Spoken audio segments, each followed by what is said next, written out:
பிரதமர் நரேந்திர மோடி 2 நாள் அரசுமுறை பயணமாக இன்று இஸ்ரேல் சென்றடைந்தார். அங்கு அவருக்கு அந்நாட்டு பிரதமர் பெஞ்சமின் நெதன்யாகு சிறப்பான வரவேற்பு அளித்தார். இரு நாட்டு தலைவர்களும் பாதுகாப்பு மற்றும் வர்த்தகம் குறித்து தனிப்பட்ட முறையில் பேச்சுவார்த்தை நடத்தினார்.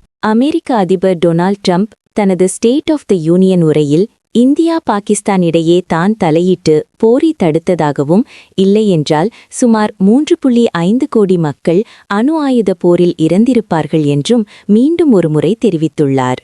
ஈரானில் பாதுகாப்புச் சூழல் மோசமடைந்து வருவதால் அங்குள்ள இந்தியர்களை உடனடியாக வெளியேறுமாறு இந்திய தூதரகம் அறிவுறுத்தியுள்ளது.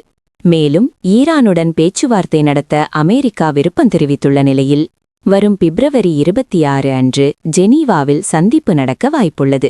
அதிபர் கிம் ஜாங் உன்னின் சகோதரி கிம் யோ ஜாங் ஆளும் கட்சியின் முழு நேர இயக்குநராக பதவி உயர்வு பெற்றுள்ளார். இது வடகொரிய அதிகார மையத்தில் பெண்களின் செல்வாக்கு அதிகரித்து வருவதை காட்டுகிறது.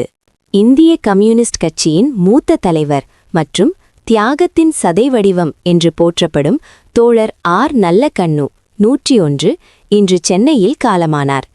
அவரது உடல் சென்னை மருத்துவக் கல்லூரிக்கு தானமாக வழங்கப்பட உள்ளது. வங்கி மோசடி தொடர்பான வழக்கில் தொழிலதிபர் அனில் அம்பானிக்கு சொந்தமான ரூ. 3716 கோடி மதிப்பிலான மும்பை பங்களாவை அமலாக்கத்துறை இடி முடக்கியுள்ளது. தங்கம் விலை தொடர்ந்து உயர்ந்து வரும் நிலையில் அடுத்த 4 மாதங்களில் 1 சவரன் ரூ. 2 லட்சத்தை தாண்ட வாய்ப்புள்ளதாக சந்தை வல்லுநர்கள் கணித்துள்ளனர். தேர்தல் பணிகளுக்காக பாஜக மேலிட பொறுப்பாளர் பியூஷ் கோயல் தமிழகம் வரவுள்ளார். தொகுதி பங்கீடு குறித்த பேச்சுவார்த்தைகள் சூடுபிடிக்க தொடங்கியுள்ளன. இந்திய அணியின் அதிரடி வீரர் ரிங்கு சிங் தனிப்பட்ட காரணங்களுக்காக அணியிலிருந்து விலகியுள்ளார். அவருக்கு பதிலாக புதிய வீரர் ஒருவரை தேர்வு செய்யும் பணி நடந்து வருகிறது. அணியின் கேப்டன் சல்மான் ஆகா மற்றும் ஷஹீன் அப்ரீதி ஆகியோருக்கிடையே கருத்து வேறுபாடு ஏற்பட்டுள்ளதாக தகவல்கள் வெளியாகியுள்ளன. இந்த செய்திகள் உங்களுக்கு பயனுள்ளதாக இருந்தால் ஒரு லைக் போடுங்க. உங்க நண்பர்களுக்கும் ஷேர் பண்ணுங்க. மேலும் பல செய்திகளுக்கு தொடர்ந்து இணைந்திருங்கள்.